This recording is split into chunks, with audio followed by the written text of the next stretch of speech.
Okay, so here's the lab that you just went through. Hopefully you used your notes so that way you're able to answer the questions. Let's go ahead and take a look at the actual answers. You've already submitted it, so that's already done. Let's look at the answers. And the reason why I need you to do this before you take your test, because you need to be prepared for the test. Okay? First one here is literacy reading. So the literacy reading station looked like this.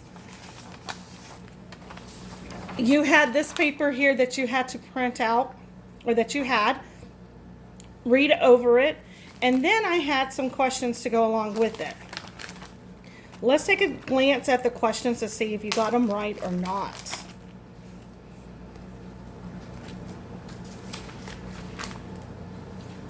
So question number 1. Which of the following is not a proper lab safety procedure? Will never perform unauthorized experiments. That is true. We're looking for not true.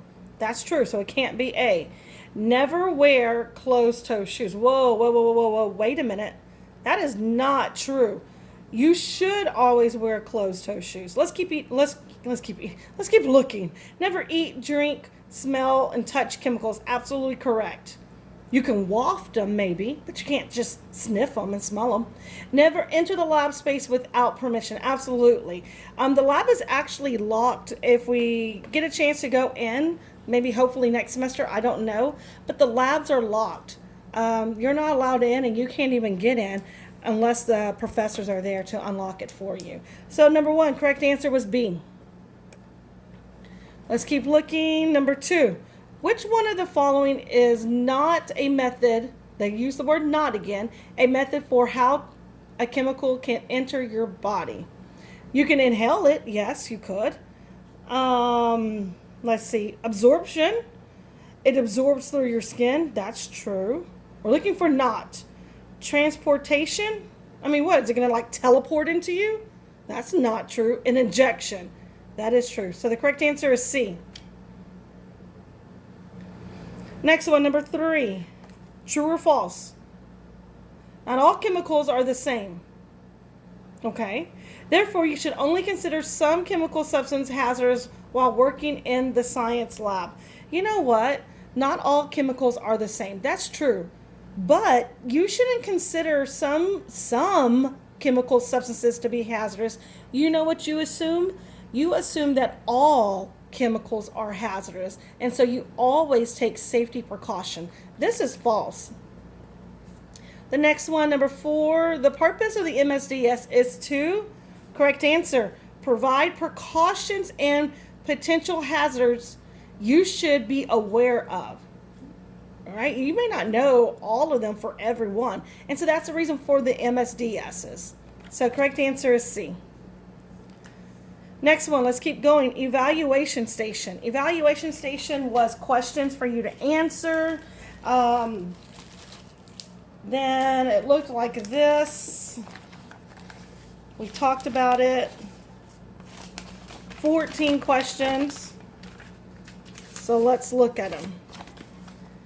Question number 1. What is the first step in using a fire extinguisher? The correct answer is D. Pull the pin.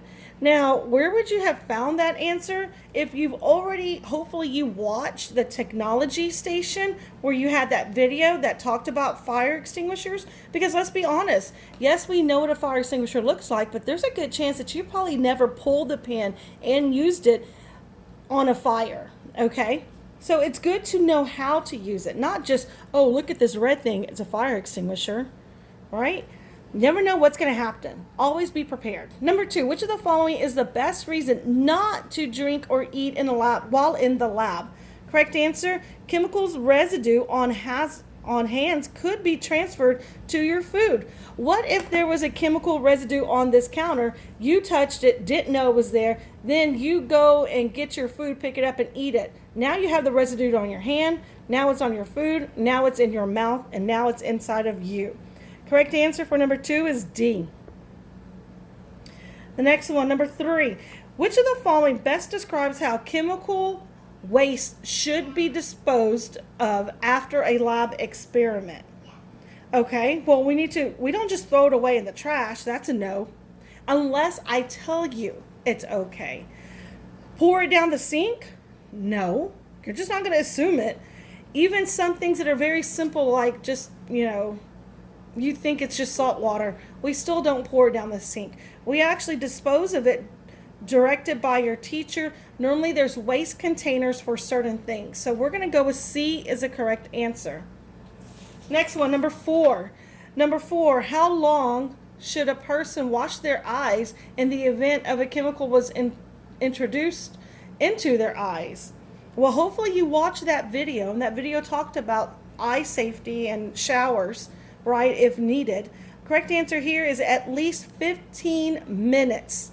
I know it seems like a long time, but I would rather keep my eyes working forever. And in that case, then I will wash them for 15 minutes. Correct answer is B. Oh, sorry. Next one. Number 5 is right here.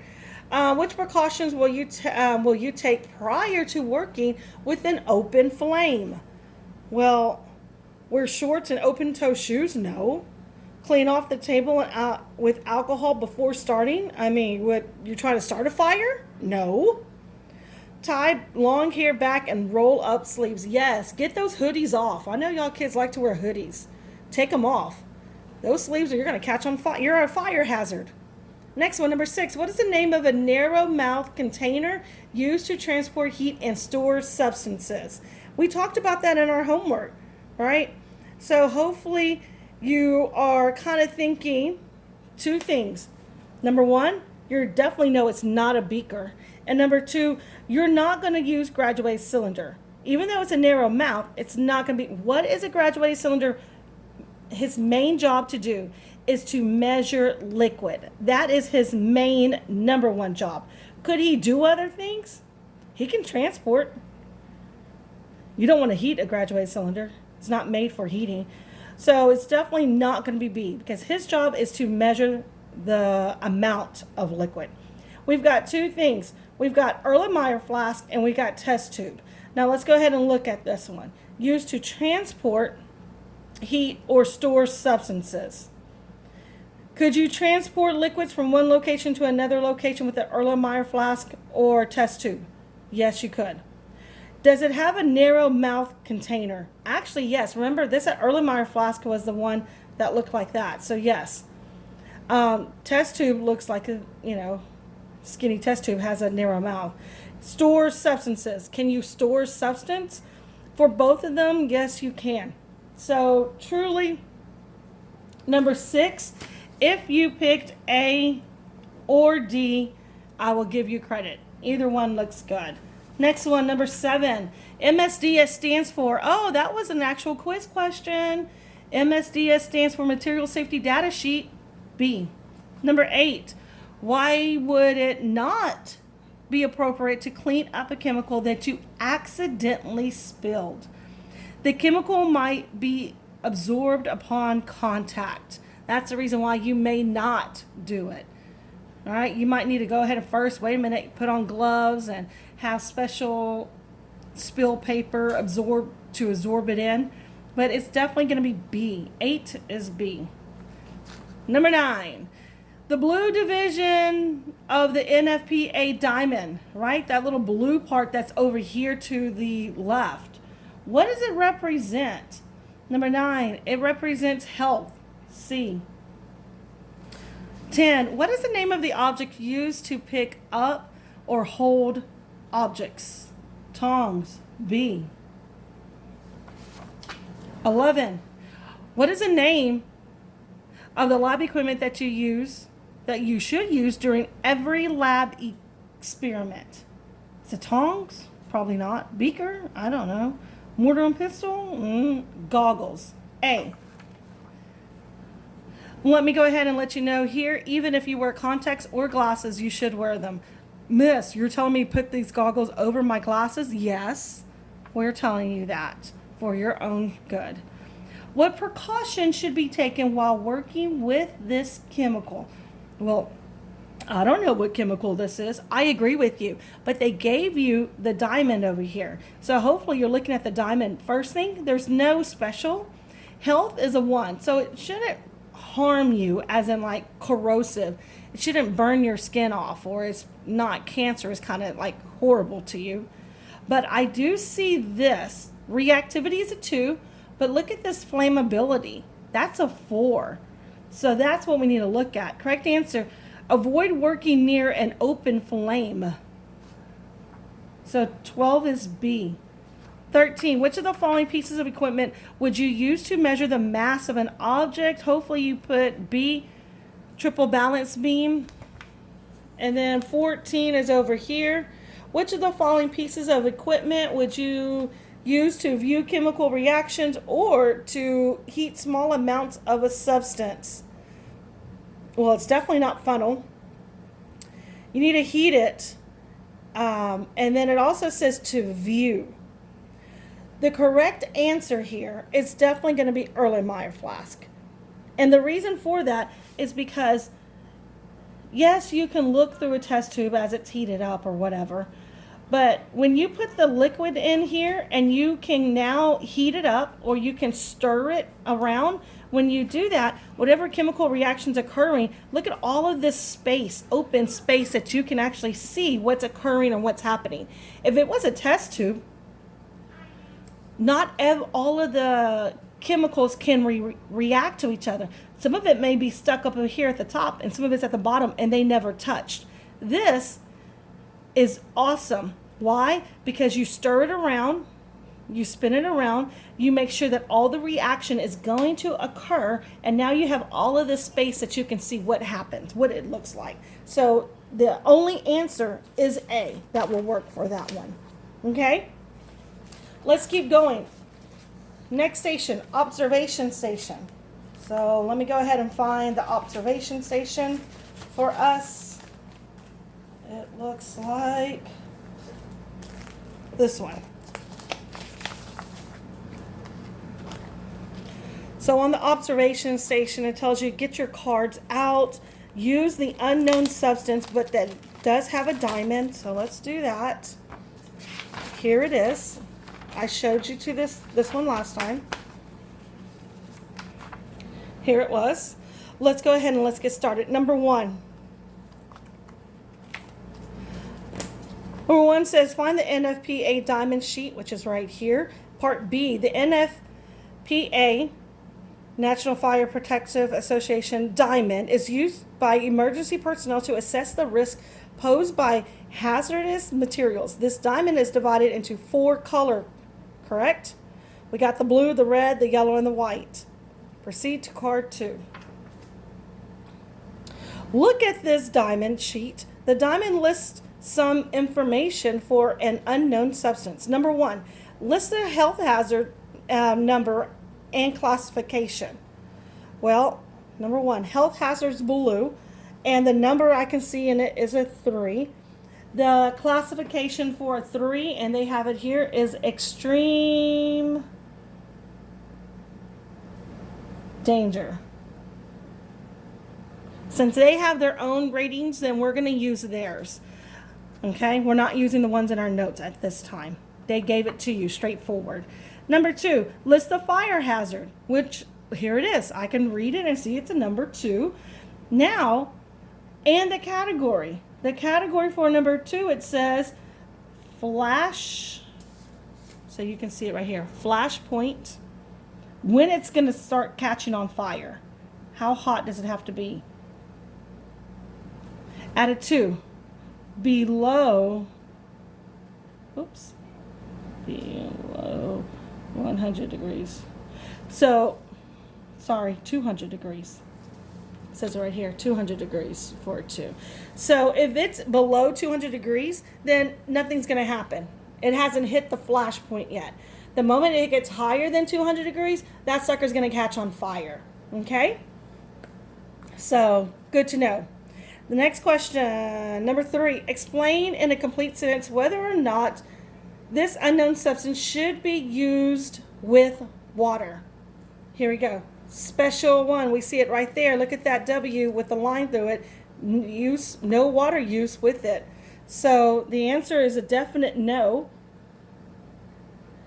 because the special hazard, right, the one in white, indicates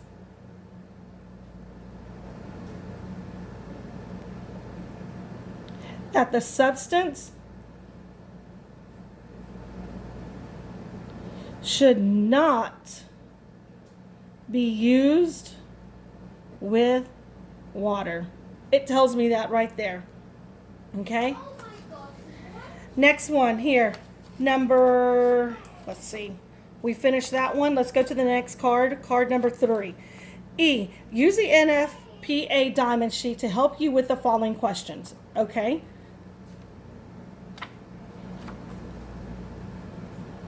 This one.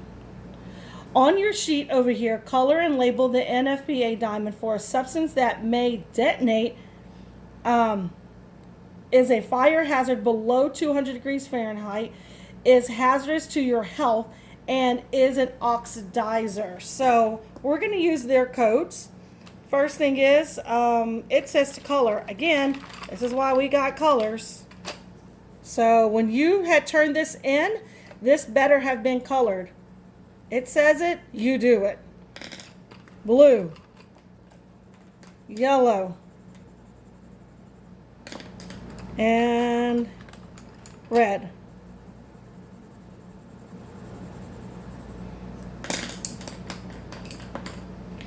Now we're going to put in the numbers, the ratings, off of the information they gave us. First one, they said that it's going to have a flashpoint fire hazard at 200 degrees, below 200 degrees, which is a 2. So let's go ahead and put that in here, 2. Let's keep going. Health, it is hazardous to your health. Let's look over here. We're using theirs hazardous, which is a 2. Very straightforward regarding the words. The next one, it is an oxidizer. Oxidizer, we're going to use theirs. We know that there's more than one, OXY. There's more than one way to do oxidizer, but we're going to use their information. And then the next one, where am I at? Shock and heat may, detonate. Here's the same word. Here it is. So what's the number? The number is 3. Okay? And let's keep going. Sorry, I'm trying to get through this with y'all. Next one, use this one here to help you answer. On your answer sheet, explain if this unknown substance would be safe lying around your kitchen at home. Would you be okay with this lying around in your kitchen? It's a 2 for hazard, for health. It's a 2 for reactivity. There's nothing here, but this is a 4. I don't know about you, but in my kitchen, I use the fire and I turn it on often so I can cook. So depending on, I guess, whether or not you cook in your kitchen, whether or not you have fire, it is dependent. But if they're asking me, would I have it at home in my kitchen? No. Because it is highly flammable. And it really is, look at that, a 2. It's hazardous to your health. I mean, that's just a couple of reasons why, okay? But yes, we will not use that in our kitchen or keep that lying around. So let me go ahead and move this out of the way. That was the observation station. This is not the only time we're going to do our labs like this, because we actually do our rotation labs very similar to this with a similar format. So that way, the good thing is you'll be used to it when we actually start doing them for the other labs later on down the road. Okay? And I will go back with you and give you the right answers and explain to you how I got those right answers. Organization Station A. Okay, well, let's start with Station A. Let me find it. Here it is, Station A. Station A had all of these. You probably had to pause for a moment so that way you can look at everything and organize it yourself, right? The first one, number 1, the pictures are over here. The definitions are over there. So let me go ahead and organize these and just kind of set these out here. No particular order. I'm just going to set them out.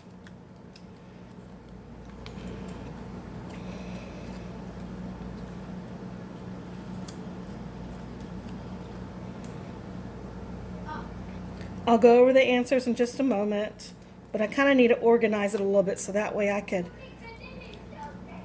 get them going so we can talk about them.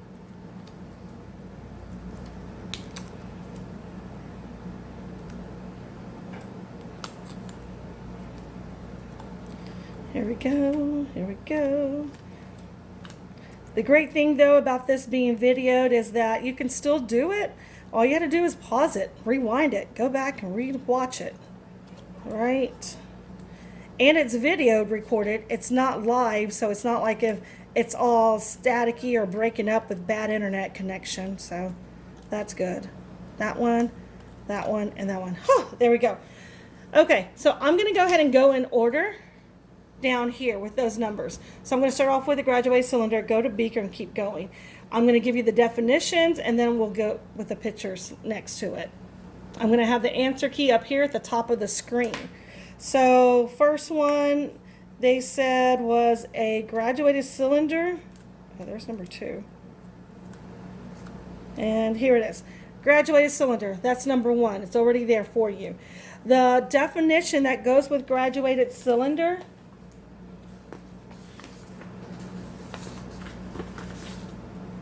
Let's see, let me find it.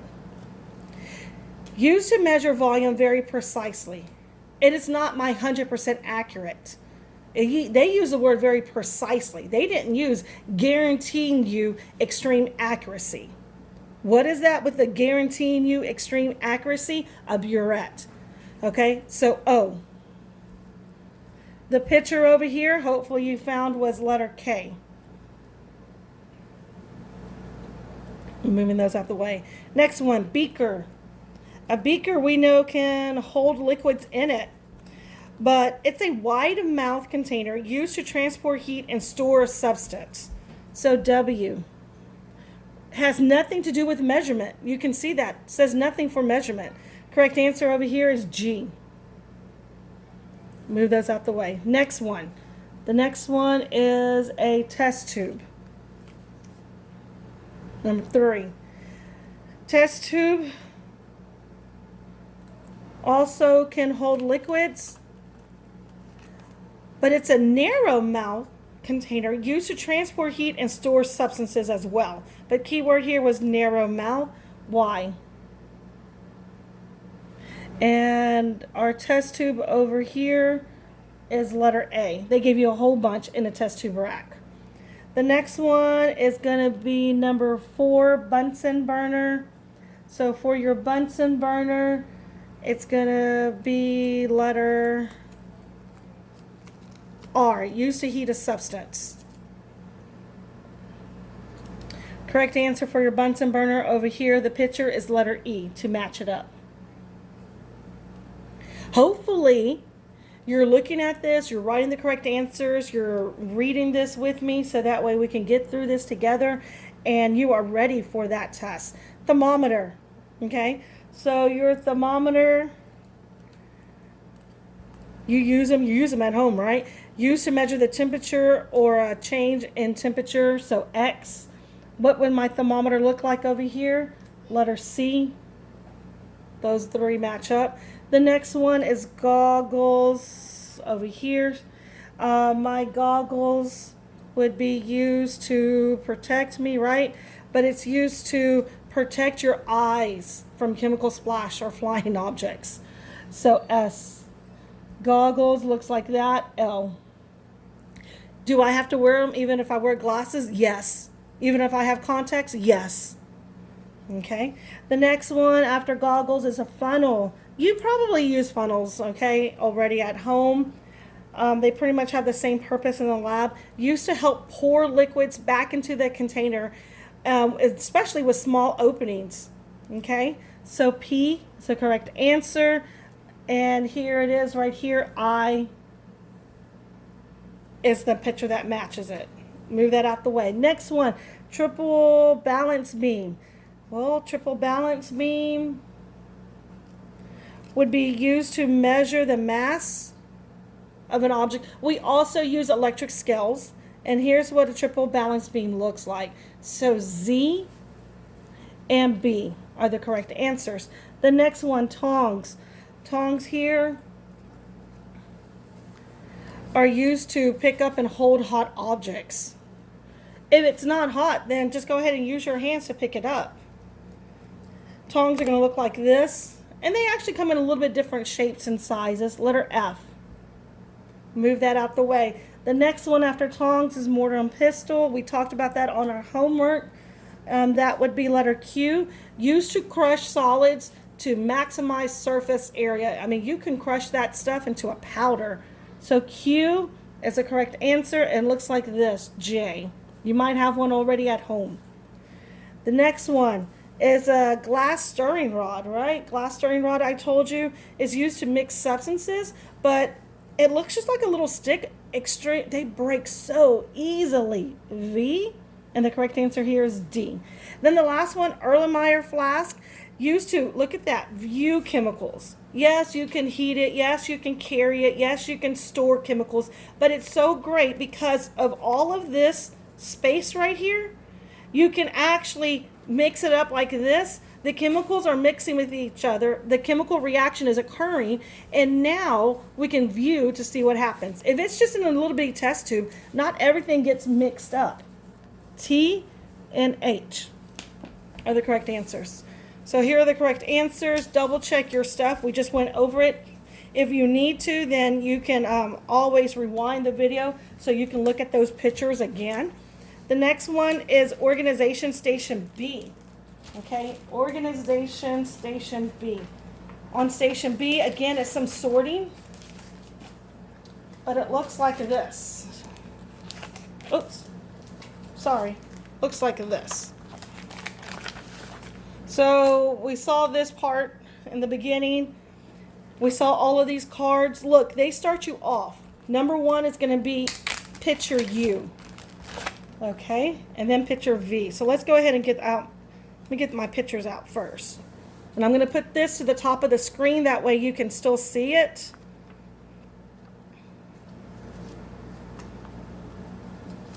There we go, 6 of those. Then the scenarios. The scenarios are going to be numbers. Like, once you see with your eyes what the picture is showing, you should be able to read what scenario that's going on. And then after that, you need to talk about the safety rules. I'm putting those over here. I know you can't see them because they're not in your screen, in your view. But I will pull them over in a minute. Scenario, rules, scenario. Okay, first, letter U. Let's go to letter U.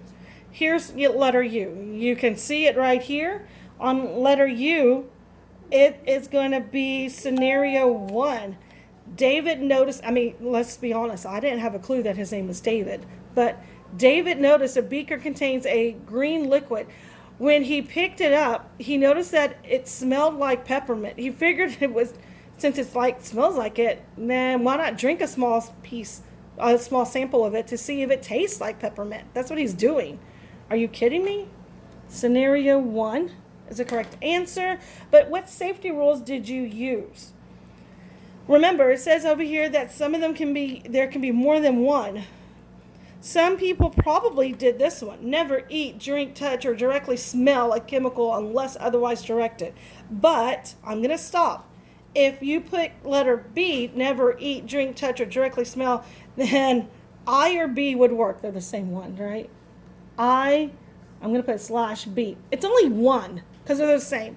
So I'm going to go ahead and get I out of here. But the next one, V. So let's look at V. Who is V? I don't know what his name is. I don't know who he is. But he's going to be scenario number 2. Oh, it's a she. My bad. Sorry about that, Erica. was the first student to arrive to class. She noticed the class was empty and immediately went into the lab area and began holding the various chemicals in the lab table. So she just started picking stuff up. If for some reason the lab door is open and unlocked, you still don't walk into it, okay? But you don't go walk in and start picking up stuff. Scenario 2. And her safety rule is, hopefully you found letter E. Never perform unauthorized experiments. You don't just go and pick it up prior to the teacher telling you. But it's also letter J. Do not enter the science laboratory without proper approval. J. The next one is W. Here he is, running out. And W is going to be scenario 3. While working with the Bunsen burner, Derek's long sleeve coat, long sleeves, caught on fire. He panicked and began running around the room screaming. Okay, so scenario 3. Safety rule. Hopefully you picked safety rule A. Pay attention to the manner in which you come dressed to labs, right? Do not wear tank tops. I would not wear a hoodie or a long jacket. If you do, take it off. Don't wear open-toe shoes. Pull back your hair. Correct answer is A. But here's the but. It also is F.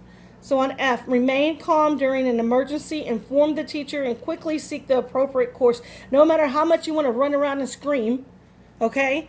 The proper way was not to run around and give that fire more oxygen so it can get bigger, okay? So F, even though you want to panic, don't panic. The next one, X. Oh, he looks so sad. That was the picture. His scenario for X was scenario number 4.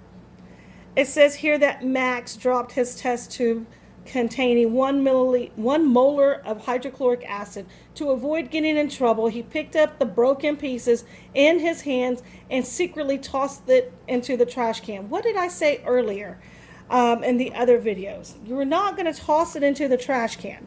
Why? How about those poor custodial people who are coming? Okay, what are you going to do? You're going to let them just, reach their hand in and, cut their hand up? So that's not going to happen. Never eat, drink, touch, or directly smell a chemical unless otherwise directed by the teacher. So we're not going to just, get it. You're not going to just go pick it up off the ground. So B goes in here. But if you put I, that's as well, just as good. Okay? But there's also another one that you have to add. Letter H. Inform the teacher of all chemical spills and broken. What did I say on the earlier videos? If we break some glass,